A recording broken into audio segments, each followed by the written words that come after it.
नमस्कार मित्रांनो, वाईट काळात मनाला शांत ठेवण्याचे 9 मार्ग। वाईट काळात मन अशांत असते, काय करावे काय नाही काहीच कळत नाही। मनाला शांत करण्यासाठी काही वेळ कसलाच विचार करू नये असे ठरवून पण ते जमत नाही।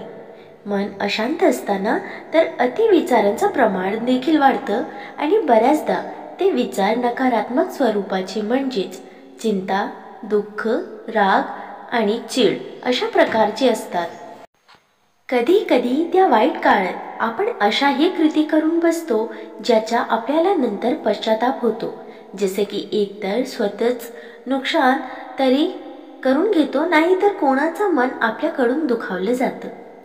गरजेपेक्षा जास्त खाणे किंवा कमी खाणे, गरजेपेक्षा जास्त झोपणे किंवा कमी झोपणे, मनाची अशांतता कमी करण्यासाठी स्वतःला कशात तरी गुंतवून घेण्याचा प्रयत्न करणे, या गोष्टी आपल्या चालू असतातच। पण आपण नक्की शांत व्हायला कशाचा वापर करतोय आणि ते आपल्यासाठी खरंच हानिकारक नसेल ना, याचा विचार नक्की करावा। मन अशांत असताना झोपही शांत लागत नाही आणि जेवणावरही त्याचा घराचा परिणाम झालेला दिसतो। पण ही अशांतता कमी करून मन शांत करण्यासाठी काही उपाय आपण नक्कीच आजमावू शकतो। सगळ्यात महत्त्वाचं म्हणजे नंबर 1, ही वेळ आज ना उद्या बदलणार आहे। आयुष्यात कोणतीच गोष्ट वाईट असो किंवा चांगली नेहमीचा मुक्कामासाठी नसते। जशी रात्र मग दिवस, परत रात्र परत दिवस हे चक्र चालू असतं, तसेच प्रमाणे चांगला काळ आणि वाईट काळही अपरिहार्याचं असतं। त्यामुळे त्या वाईट काळाला खचून किंवा कोण म्हणून न जाता त्यावेळी हे लक्षात ठेवून खूप गरजेचं आहे की हे वेळ तात्पुरतीचं आहे। नंबर 2, दुसरा उपाय आपण वाईट काळातले त्रासदायक विचार बदलण्यासाठी करू शकतो। ब्रीदिंग एक्सरसाइज म्हणजे आपली प्राणायाम आपण करू शकतो। याने मेंदूपर्यंत रक्ताभिसरण चांगलं होऊन आपले विचार नियंत्रित करायला किंवा बदलायला सुद्धा मदत होते। मन त्यावेळा पुरत शांत होऊन आपलं त्रास कमी होतो। पण हे प्राणायाम नियमित केल्यास त्याचा तात्पुरता फरक न पडता त्याचा खोलवर परिणाम पाहावयास मिळतो। नंबर 3, काही वेळा काय घडलं, कशामुळे घडलं आणि त्यामुळे काय समस्या निर्माण झाल्यात असे विचार डोक्यात असतातच। मन अशांत असल्याने निर्णय घेणे किंवा नीट विचार करणे सुद्धा अवघड होतं। विचार तर सतत चालू असतातच, पण त्यांच्यातून विश्वात मात्र काहीच होत नाही। अशा वेळी एका कागदावर आपल्या समस्या लिहून काढाव्यात आणि ते झालं की आपल्या एखादा मित्र त्या समस्या आपल्याकडे घेऊन आला आहे आणि त्याला त्यावर आपल्याकडून काहीतरी उपाय सांगावा अशी अपेक्षा आहे। अशा वेळी त्या समस्या त्या मित्राच्या आहेत आणि आपल्याला त्याला मदत करायची आहे असं समजून मग विचार करावा, असं समजावं। समस्या आपल्या नसल्या की बऱ्याच वेळा आपण उपाय चांगले सुचवतो, हेच कारण असतं की त्या समस्या आपल्या नसून इतर कोणाच्या तरी असतात आणि त्यांच्या ताणावर खाली आपण नसल्यामुळे नीट विचार करून एका निर्णयावर पोहोचू शकतो। नंबर 4, घडून गेलेल्या गोष्टींचा त्रास करून घेण्यापेक्षा भविष्यात कोणते चुका परत करायच्या नाहीत याची एकदा मनात नोंद करून घ्या। त्या गोष्टी सोडून घ्याव्यात। घडून गेलेल्या गोष्टी बदलणं आपल्या हातात नसतं, पण त्यात अडकून राहून मात्र आपल्याला आपला वर्तमान हे नीट जगता येत नाही आणि त्याचा परिणाम मग भविष्यावरही होतो।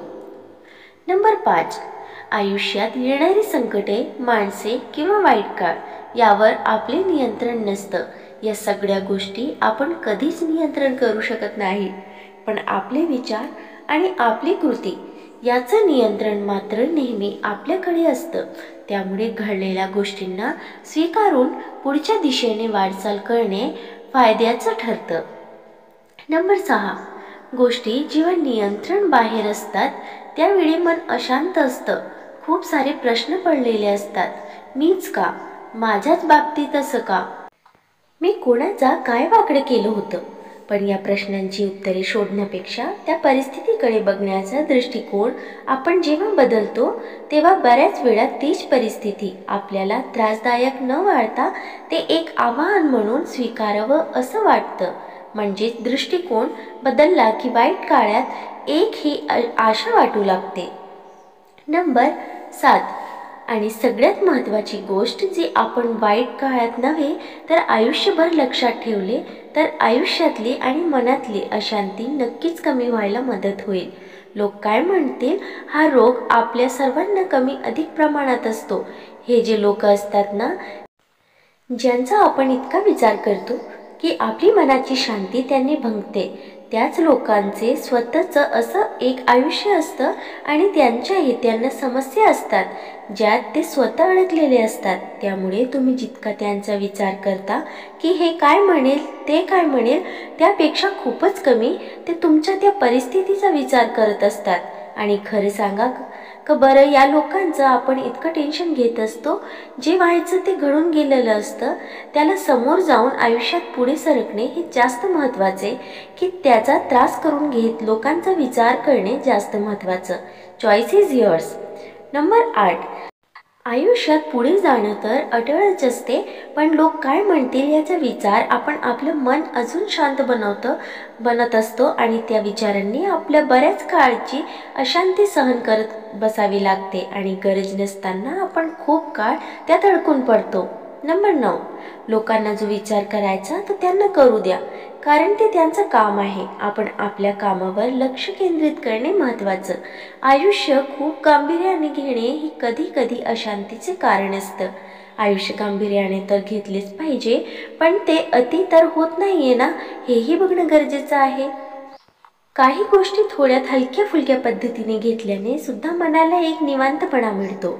मित्रांनो, तुम्हाला ही माहिती कशी वाटली कमेंट करून नक्की सांगा आणि व्हिडिओ आवडल्यास लाईक शेअर करायला विसरू नका आणि अशी छान छान कथा आणि सुविचारासाठी चॅनलला सबस्क्राईब नक्की करा. धन्यवाद.